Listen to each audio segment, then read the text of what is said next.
Hey, Dustin here, Smoking Eagles Rod Shop, back with another video for you. Now it's January 2025, and what does that mean? That means it's time to get Carmen ready for Burnout Rivals 2025. Now, Cletus just opened registration, and in true style around here, I went ahead and registered Carmen. Now, if you watched our previous video on the Buick, I'll put a card up here in the corner, or this corner, I never can get it right. You know that we just pulled the engine and tore it apart, and yeah, it wasn't looking good. What do we do from here? Voila! Check that out. What is this? Well, this is a 73 Buick 455. I scooped up off of Facebook Marketplace for a steal of a deal. If it runs, there's always a catch. I was told it was never run, but there are signs that it was at least broken in. But man, I don't know. It's been sitting around for a long time. If you look back here on flywheel, you can see where somebody had a torque converter bolted to this thing. The manifolds look really cool. You can see like there's some hoses that have been taped off. Some things have been cut off, like fuel line was cut off here. So I think this was in a car and removed, but man, we just don't know. I'm gonna treat it like a brand new engine fresh out of the machine shop.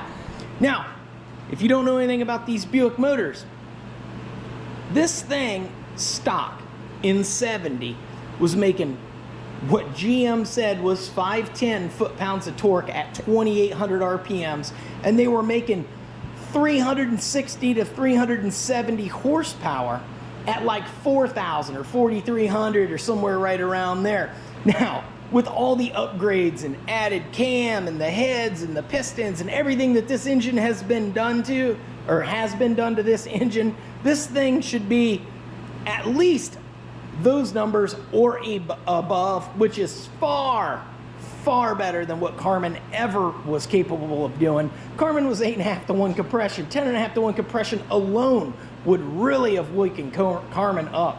So this engine is freaking awesome. This was the score of the century, but again, if it runs. So, quit yakking, Dustin. I know, I really like this engine. I'm super stoked to share this with you guys and get this thing in Carmen so we can have a ripping year this year. But the goal of this video, we need to get oil in this thing and get oil pressure. So, we need to get the oil pan off of it, get this high volume oil pan on it. We need to get my adjustable oil pressure regulator on this oil pump. We need to get this distributor out of here, set it on top dead center. I'll get my drill in there. I've got an old oil pressure gauge. We'll hook it up and we'll stick it, I don't know, on this alternator bracket or something, and then we can spin that pump with our drill. We can get oil pressure. We can take the valve covers off, make sure we got oil to all our rockers, make sure everything is lubed up really, really well. We can adjust our oil pressure down here with our adjustable oil pressure regulator and just make sure everything looks really good. And then I'll probably put a breaker bar on the front of the crank and spin this thing over by hand while the drill is pumping oil, just to make sure we've got lube everywhere in this engine and we don't have any issues prematurely. Then we can move on from there. We can work on carburetor intake, things like that. That'll be another video, I think. It'll probably be 2 or 3 videos, and then we'll drop this thing in Carmen and see if we can get this thing to pop off. But man, I am stoked. Let me know in the comments below what your thoughts are on this. Should I have went with a different engine than another 455?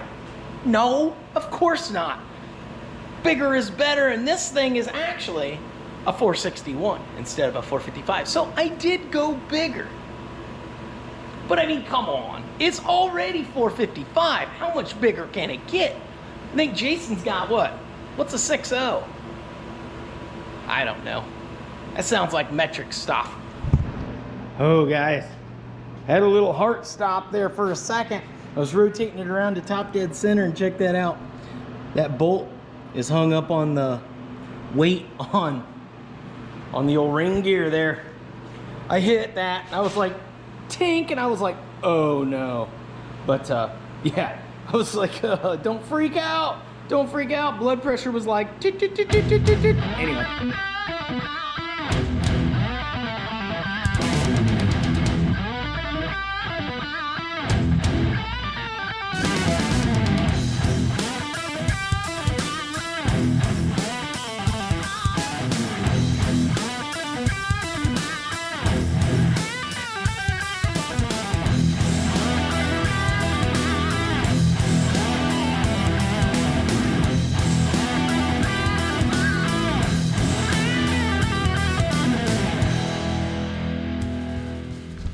So we got the oil drained out of this thing and it looks really, really good. And you may be thinking, hey, Dustin, why didn't you just pull a distributor and prime this thing and get oil everywhere? Well, because I don't know what that oil looked like. I don't know who put the oil in there. I wanted to drain it and make sure I didn't see any signs of catastrophic failure in the oil that I would have been circulating through the engine. Now I know if the engine was blown up or something crazy, then it wouldn't matter that much, but I don't want a bunch of I wouldn't want any metal shavings or anything in stuff I'm going to reuse, like these push rods and these rockers, and you know, there's a lot to that. So we know the oil looked good. We're going to change that pan, but I pulled the valve covers off. I want to show you guys some stuff. Look at these adjustable push rods, the valve train and rockers. Everything looks all brand new and unused. Now, I did pour some oil on these, and the guy before me, when I went and picked it up, I had pulled the valve covers off with him and looked, and he had been pouring oil on these things to keep, because if not, this would all have surface rust after 10, 15, 20 years.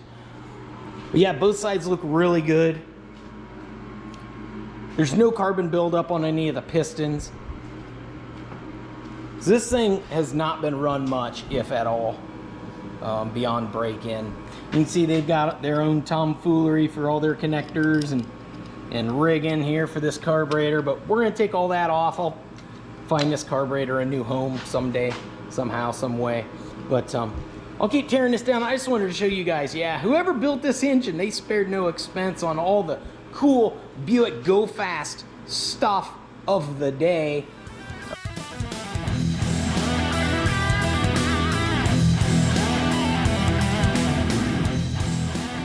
Need to move on to this oil pressure regulator. It's pretty simple. All you've got is you've got this here. I've got a whole nother video showing how to put all this stuff on. I'll put links in the description to that video too. That's back when Carmen had her original engine, and I was just trying to get the thing running. But yeah, so you're gonna want to use this orange spring with a TA front cover, which we don't have. We have the factory front cover. And then it says here with the factory front cover, you're going to want to use the provided dark gray spring with the stock cover. So this is probably what we're going to end up using. It says, unless you have a metric oil pump, factory metric oil pump cover, which I don't know how to tell the difference. We'll just pull the spring out of there and we'll compare it to this spring. If they're the same length, we'll use this one. If they're, if the stock spring is this short one, then we'll use the short one. And we'll go from there. It's that simple. And then they tell you how to adjust it. I believe clockwise is higher, counterclockwise is lower. It says when you break your cam in, you want to adjust it so that it's 50 to 60 psi oil pressure at 2500, because that's where you're going to break your cam in at. And then after your cam is broken, you can readjust it as needed. They're saying that you want 10 psi per 1,000 RPMs as a kind of a guidance there. I'd like to have a little bit more, so if I'm at like 4,000 RPMs, I'd like to have like 50 or 60 psi. It's a big block Buick. It really, you know, unless you're doing drag reps, this thing should never see 5,000. It's just not a great idea. So this is a 1-inch bolt, just so you know. And I did not put that Fram filter on there. It came that way, so don't be giving me shit in the comments. Or you can, whatever. I don't actually care.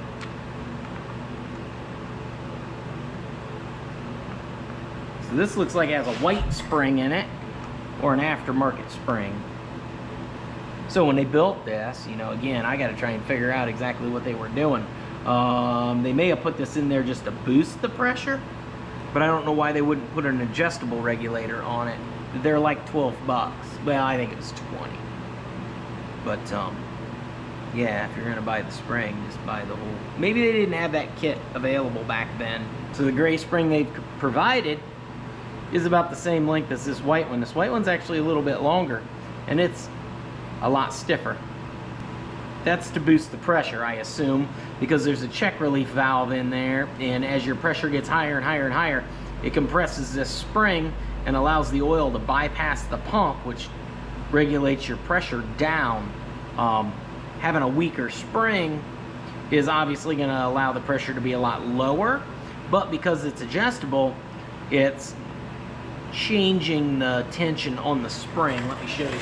So in the bottom of this is just a pocket that your spring sits in. And then the bottom of this adjustable regulator, it has a little bolt. So as you turn this in, you've got this nylon lock nut here. As you adjust this in, that's gonna make this spring stiffer and add to your pressure.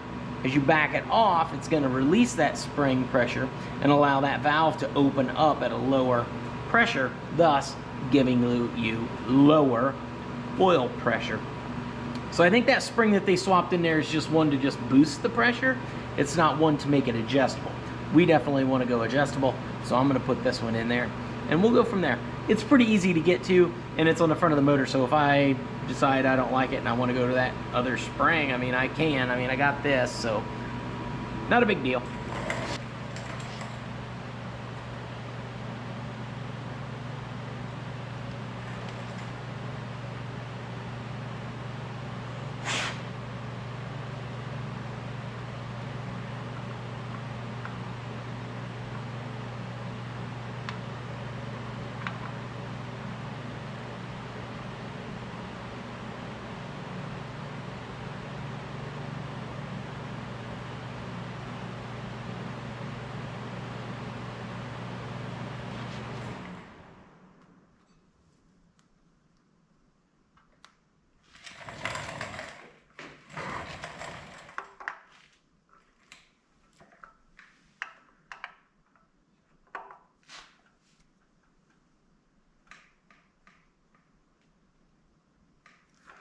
Now remember, you're putting steel into aluminum. Don't strip that out. You'll be a sad, sad puppy, because these bottom housings ain't cheap. Regulators, we're going to be running like 3,600 to 4,000 RPMs. So I'll run it up there a couple times doing burnouts. We'll see where our pressure is. We'll adjust it accordingly and get us the oil pressure that I think we're comfortable with. And we'll find out if I'm any good at this. I don't know. Now, let's get to ripping this pan off. It's been dripping for a while. It should be empty enough. I don't want to roll the engine over and get any residual oil running all over the bottom of the engine right away. So we're going to pull this pan off with the engine right like it is. Drop it down, maybe let it drip a little bit more on a piece of cardboard, and then I'll decide whether I'm going to flip it over or not. But I'll get this pan off. I'll show you guys the difference between the old pan and the new pan.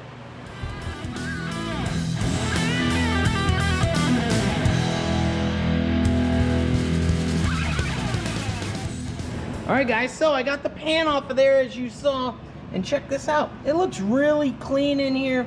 There's a little bit of some stuff right down in here.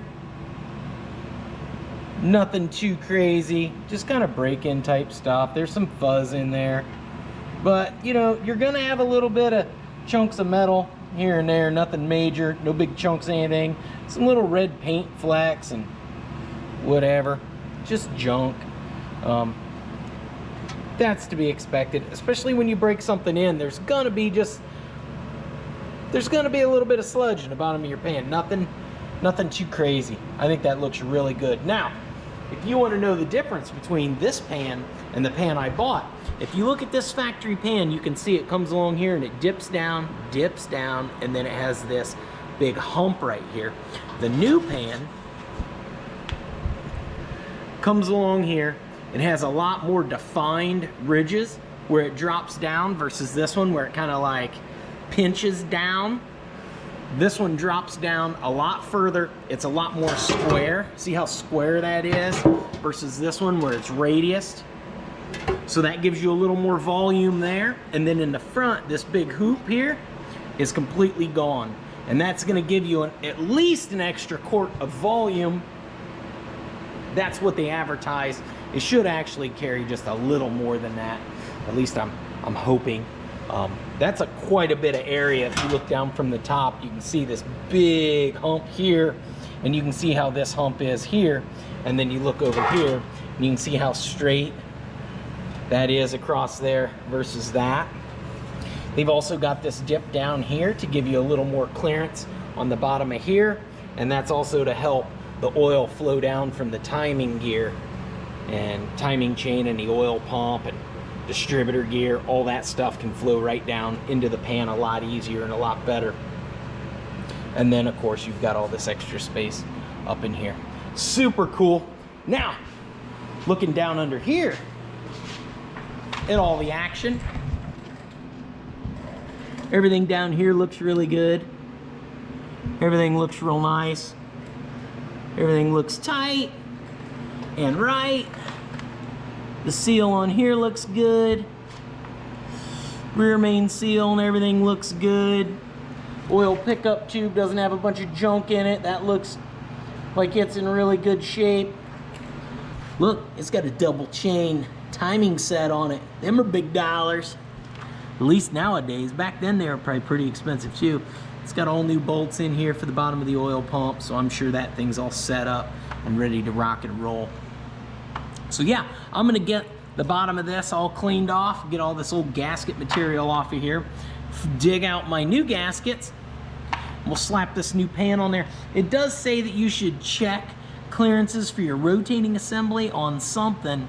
I'll have to reread the instructions for it, but I don't think we've got that problem. We don't have any girdles or anything crazy in here. This is all pretty much just stock mains and crank and rods, so yeah. And it's all been balanced. I got paperwork. They balanced it with the ring gear on it, so this thing should be a ripper. When you look down in there at that cam, I don't know if I can get the light so that you guys can see it well enough without having a bunch of glare coming back. But there is still break-in lube on this cam and every single lifter. That cam does not look like it's been worn, so it may not be broke in. This very well could be completely fresh. It's really hard to tell. I don't know how fast that break-in lube's gonna wear off of there. But it's around all, it's still on like the lifters and stuff. Up around the edges of the lifters. It's obviously been turned over, and I can see that there is a film of oil on everything. So nothing in there is gonna be dry when it fires up.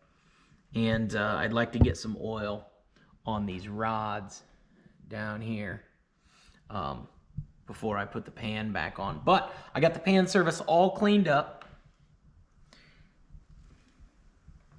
Just like that. Now I'm gonna go dig out my pan gasket and get our pan, and I need to clean this pickup tube a little bit, and we'll get ready to slap this new pan on there. But yeah, double roller, timing set, balanced rods. Look at that, they've ground all and balanced all the rods. I have the paperwork saying that the crank was balanced with the flex plate on it. Now, when you look down in here, I don't know if you guys can see that, the bottom of the pistons has a little bit of carbon on it. Nothing super crazy.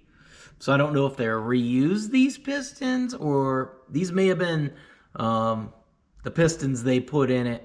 So originally this thing was worked over in like 98, and then they came back and did more work to it in 02, and supposedly it hasn't been ran since then. And at that time they like balanced the crank and all that stuff. So they may have just reused the old pistons and just balanced the crank. And I got a whole list of everything they did then, but that's all irrelevant. Essentially, it's freshly bolted together. And with all that assembly lube in there on the camshaft, that leads me to believe that very well could be the case. This could be not broke in. Let's go. So here's the cam out of Carmen just for comparison. Now, this cam obviously got destroyed, but it was in for break-in, and I drove it up and down the street a handful of times. We went to Cletus and Cars and gave her hell. And with that short amount of runtime, just 5-6 hours of runtime max, right? You can see where all the lifters were clearly wearing on these cam loops. You can see exactly where they were traveling.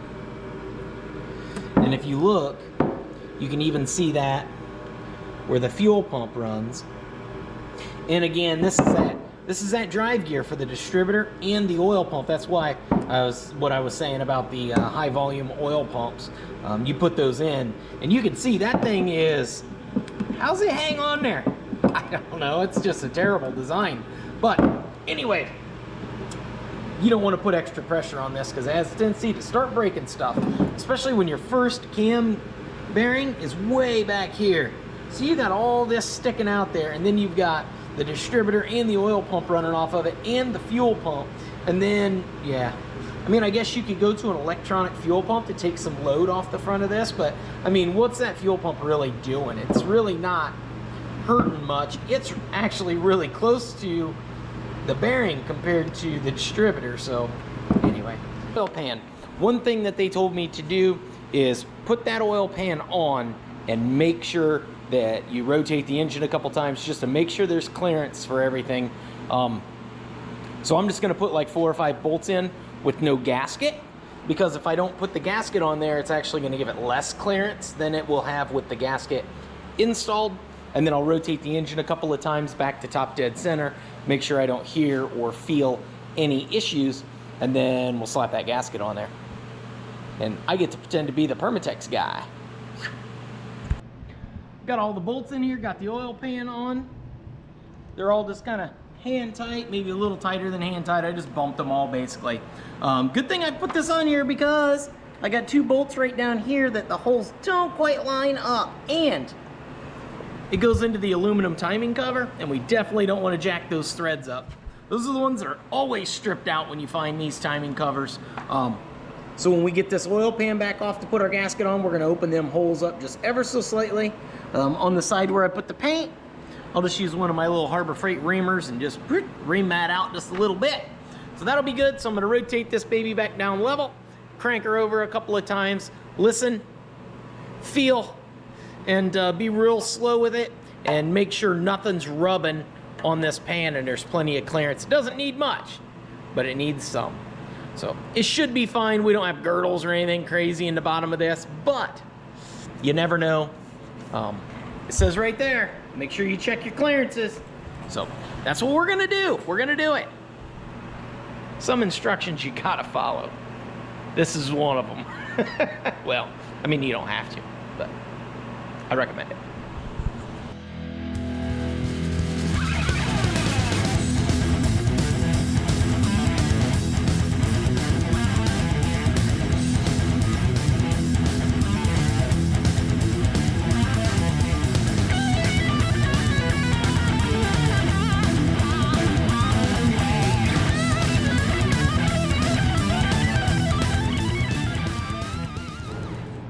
All right, guys, so got that drilled out, and as you can see, our holes line up great now. That one I may have went a little aggressive on, but it should be perfectly fine. We just need to not screw that up. We'll put a little Permatex on there, should be good to go. Everything else seems to line up great. I flipped the engine over because it's gonna be a lot easier to put this pan on with the engine upside down, and I let it sit and drip all night last night, so I shouldn't have a bunch of residual oil running down into the valves or anything super crazy. I did put the spark plugs back in it after I squirted a little bit of break-in oil in all the plug holes, flipped it over. That should coat everything with oil while it's upside down. Then when I flip it back over, hopefully it gets oil around all the rings. Then we'll pull the plugs out, and when I prime the pump, we'll spin the engine over a few times, and before I fire this up the first time, I'll crank it over a couple of times with the plugs out just to make sure it throws any of that extra oil out of there. But I didn't put a lot in there, just like 3 or 4 pumps with my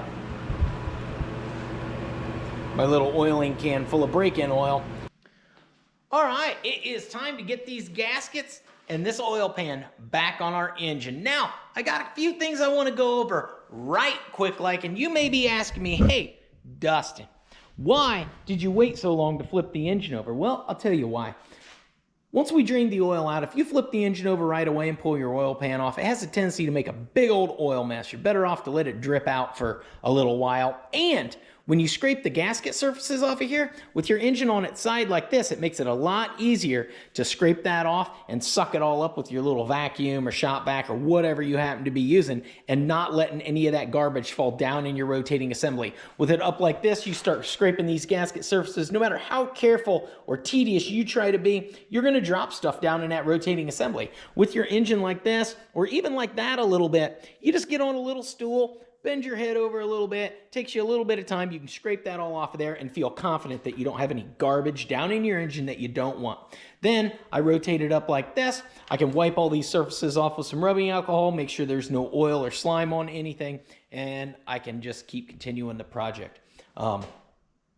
Yeah, that's about the best advice or explanation I have for that, of why I do that. Now, we got this little rear main seal here. If you've never done these before, it goes right here in this little groove. Typical Chevy kind of thing.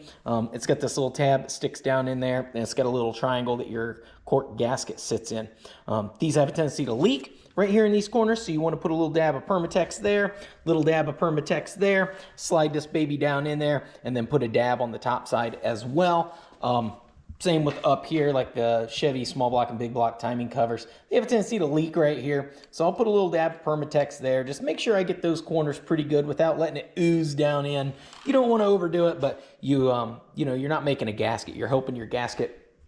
Now, in true Smoking Eagles Rod Shop style, I went and grabbed my Permatex, and as you can see, we're pretty much out. One of these is Ultra Flex, and the other one is black.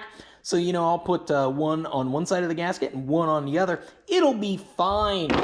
The show must go on, right? And don't worry, I got a double pack in my Amazon cart, so it'll be here before I need any more. Yeah, I'll toss you guys up on the old time lapse there, and I'll get this oil pan on here. Oh, 14 foot-pounds, if you're wondering, is the torques for the old oil pan bolts there, so...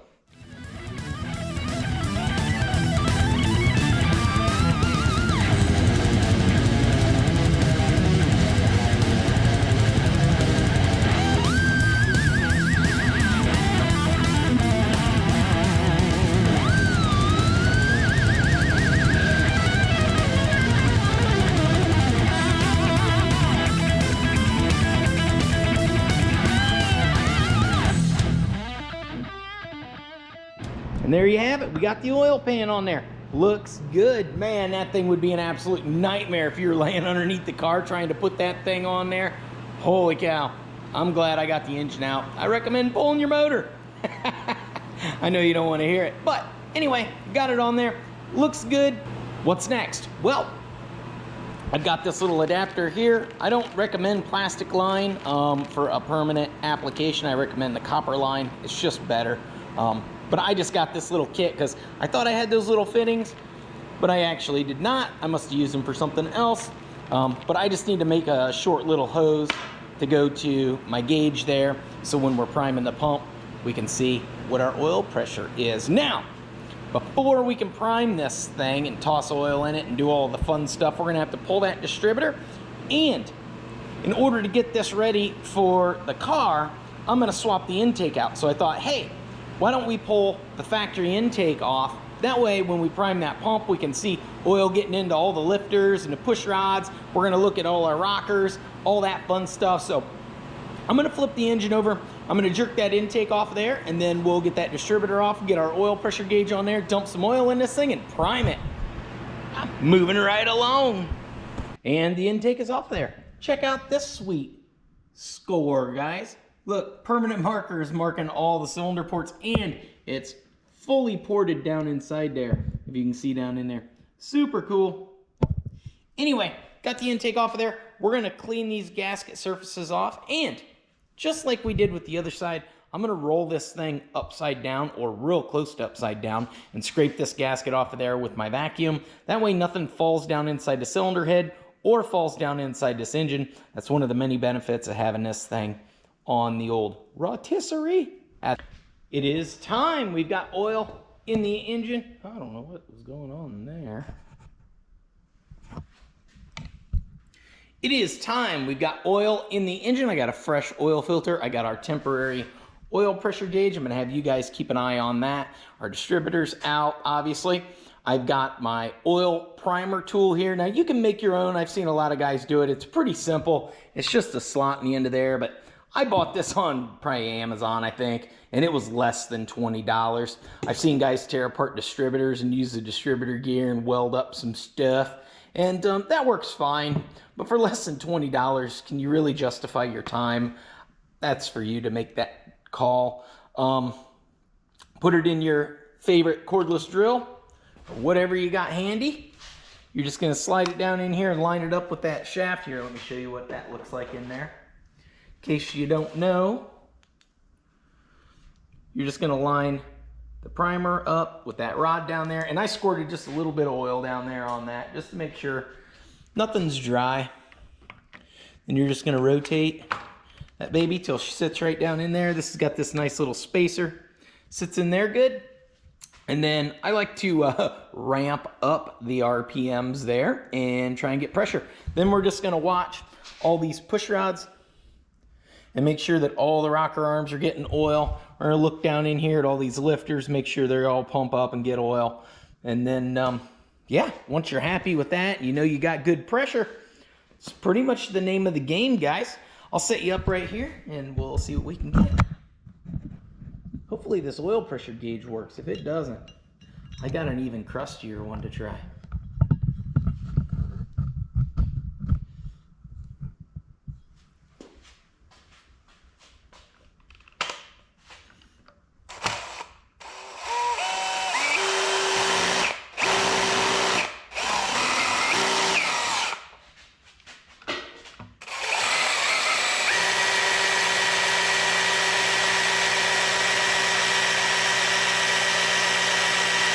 I know it's a little noisy, but as you guys can see, we got up to about 40 pounds there, and I can see bubbles coming out of the top of all the lifters over here. My drill's kind of acting a little sad, but I don't know what that's all about. But we'll keep going, and then hopefully I can hold this drill and get you guys up here to kind of see the action at the same time. See the oil coming out of there? So that lifter's fully primed and pumped up. Same with that one over there, that one there, that one there, that one there, that one there, that one over there. They're all kind of coming alive at the same time. Now, one thing I think is pretty cool, guys, is you can watch the oil drip down, and you can see exactly how this system works. The oil goes out of this rocker. It's going to go down around this little button. It kind of leaks out beside the rockers there, and then it drips down onto the post and drips down into the spring. My finger may have been blocking that, but yeah, it just drips right down, and that's how it lubricates everything. Then the oil runs right down the bottom of here, goes down and goes back down that little return hole, which runs right back down here on top of your lifters and works its way back down onto the cam.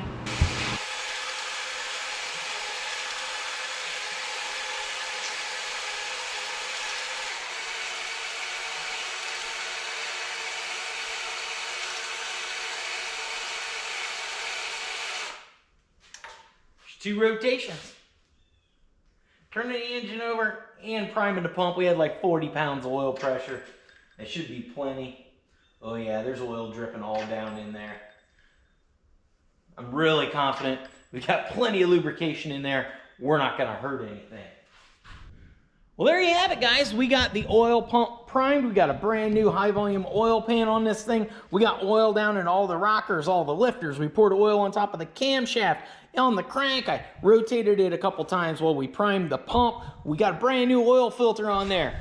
Got everything done that I wanted to do to make sure that the oiling system on this thing is top notch before I try and fire it up. Now all I've got to do is build a whole bunch of crap on this engine and get it ready to go in the car Saturday afternoon. I know you don't know, but it's Thursday, so it is absolutely crunch time for me.